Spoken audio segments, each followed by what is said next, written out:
Isa pang dalagita ang nagbigay mukha sa noy usap-usapan lang na pandurukot gamit ang isang sasakyan. Kung paano nakatakas ang biktima estudyante, alamin sa exclusive report na saksing si Emil Sumangil.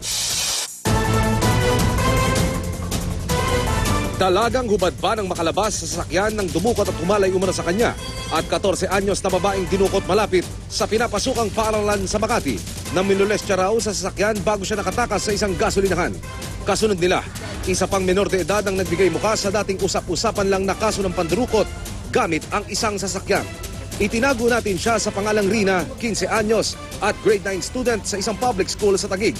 Sa salaysay niya sa Taguig Police, pauwi na siya mag-aalas 3 ng hapon nitong Martes nang hablutin at isakay ng dalawang lalaki sa isang van na may markang UV Express. Ang mga lalaki pati ang driver may takip sa mukha. Hindi na ako nakasigaw, gusto ko pa sumigaw, kaso nga lang natakpan na nila ako nung panyo. Tapos parang gusto ko na matulog na nahihilo na ako. Nung nag-aabang na siya ng sasakyan dito sa tapat ng eskwelahan, meron daw isang van na puti, SUV, biglang humuntos na merong tinted, dark tint.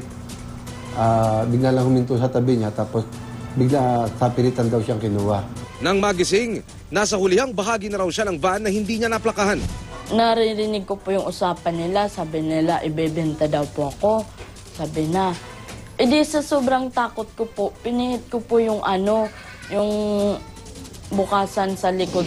At nang mabuksan ang pintuan, agad siyang tumalon. Sa sobrang takot, wala na akong pakialam kung saan ako mapadpad. Sabi ko, basta ang akin lang makalayo ako sa lugar na yon. Sabay talo na, sabi pa nila, habulin daw nila ako. Wala na akong pakialam, basta diretso na ako. Napadpad siya at nakahingi ng tulong sa presinto ng Mandaluyong Police sa EDSA Crossing bago na ilipat ang kaso sa Taguig Police.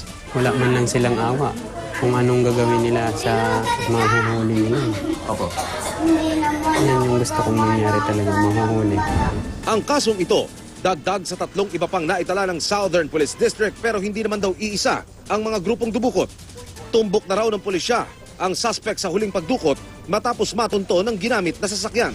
Nung Lunes po, November 17, ay nakasuhan na po yung alleged abductor sa Makati Prosecutor's Office ng kasong forcible abduction and acts of lasciviousness in relation to 7610.